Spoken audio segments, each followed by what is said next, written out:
He spent 38 years in the Israeli Defense Forces, became one of the IDF's most respected chiefs of staff, and now he's the defense minister. But more than that, Benny Gantz just may be the most important political leader in Israel. Why? Tonight, the Rosenberg Report takes a closer look at the man who could become kingmaker or even Israel's next king. Benjamin Benny Gantz was born June 9, 1959, in a small village south of Tel Aviv. His father came to Israel from Romania, his mother from Hungary. Both were Holocaust survivors. And it's this combination of his parents' escape from the Nazis and Gantz's extensive military service that has shaped his character and his belief in national service. As I've sought to build relationships with all of Israel's top leaders, I first met Gantz several years ago. And though we don't agree on everything, we have become friends, and I've been praying for him and his family ever since. Last year, I asked him to write an op-ed for All Israel News. The article he sent me provided an interesting window into the values that have shaped him. Consider some excerpts. On International Holocaust Remembrance Day, I reflect on the lessons I learned from my parents, both Holocaust survivors, who taught me the capacity both for evil and kindness that exists within the human spirit. Anti-Semitism always rears its ugly head during times of stress. Hatred always thrives when there is a lack of love. Darkness always prevails in the absence of light. My mother endured firsthand the consequences of the Nazi ideology of hate in the Bergen-Belsen concentration camp. But after surviving and rebuilding her life in Israel, she always ensured that she spoke softly and respectfully, even with those whom she disagreed.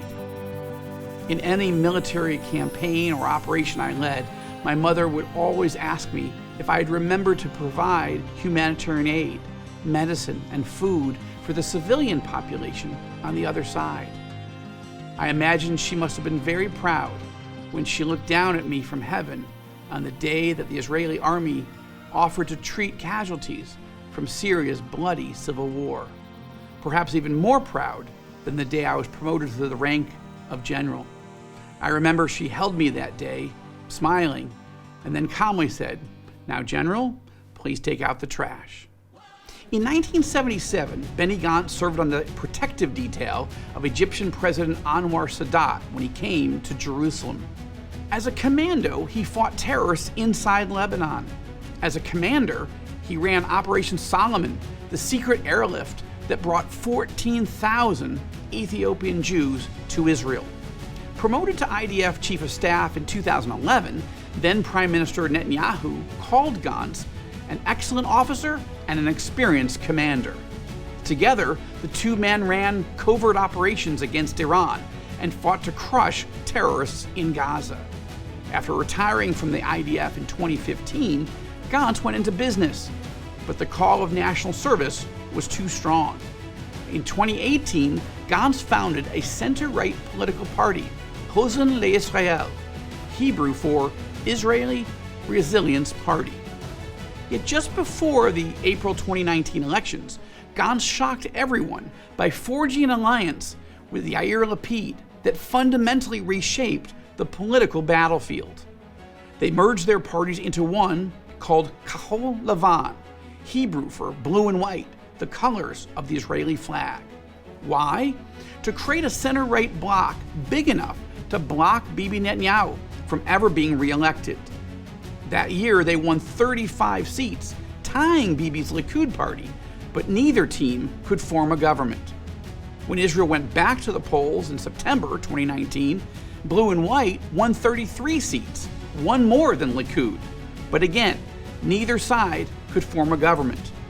When Israelis voted again in March 2020, blue and white held at 33 seats, but Likud increased to 36. Still, neither side could form a government. But with COVID sweeping the world and the Iran threat growing, Gantz announced that for the sake of the country, he would form an emergency government with Bibi. Bibi would serve first as prime minister, while Gantz served as defense minister. After 18 months, they would rotate. Lapid was furious, saying Gantz had betrayed his voters. Breaking from Gantz, Lapid became opposition leader. Netanyahu and Gantz, together again, confronted COVID, fought another rocket war with Hamas in Gaza, and worked to neutralize Tehran. But as the moment of rotation approached, blue and white supporters say Netanyahu stabbed Gantz in the back. Rather than keep their deal, Bibi found the one loophole that could prevent Gantz from becoming prime minister. Netanyahu refused to pass a new state budget, and this triggered the Knesset's collapse and another round of elections. Lapid crowed, "I told you so." And when the March 2021 elections came, the bottom dropped out. Gantz and his party dropped from 33 seats to just 8.